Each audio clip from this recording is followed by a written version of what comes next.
আচ্ছা তুমি কি এই বিষয়ে কিছুই ভাবছো না? এখন তো ভাববার কথা না। ভাবতে দোষ কি? ডিসিশনটা না হয় নভেম্বরই দিও, 5 নভেম্বর, কিন্তু মনে আছে তো? আচ্ছা।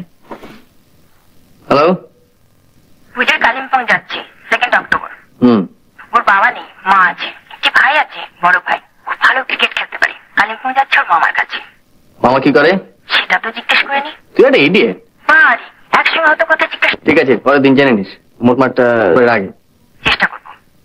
মেয়েটা কেমন বুঝছিস? বুঝে আর কি হবে, চান্স তো নেই। তবু শুনি না। ভালো, তবে একটু পাগলাটে।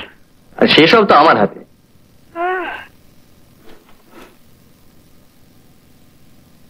আচ্ছা, আমি যদি একবার কালিম্পং যাই, তোমার আপত্তি আছে? কবে?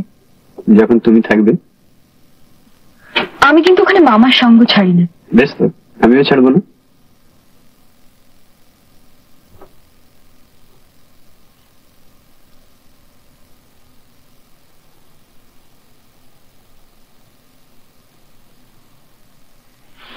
একটু জোরে চালাতো।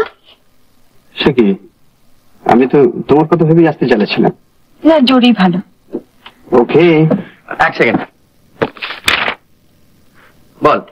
ভদ্রলোকের নাম হরবিলাস চট্টোপাধ্যায়, প্রফেসরি করতেন, এখন রিটায়ার করেছেন।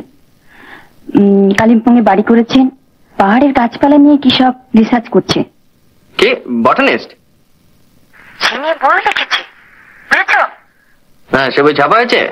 হ্যাঁ হ্যাঁ। কোথায় পাওয়া যায়? সে কালিম্পং এ না কলকাতায় পাবো? সে আমি কি করে জানবো, তুমি খোঁজ করে দেখো। আচ্ছা, শোন, এই 3 মাসের ভেতর তোর যদি একটা ভালো পাত্র না জোগাড় করে দিতে পারি না, তাহলে আমার নাম প্রতুল ভট্টাচার্য নয়।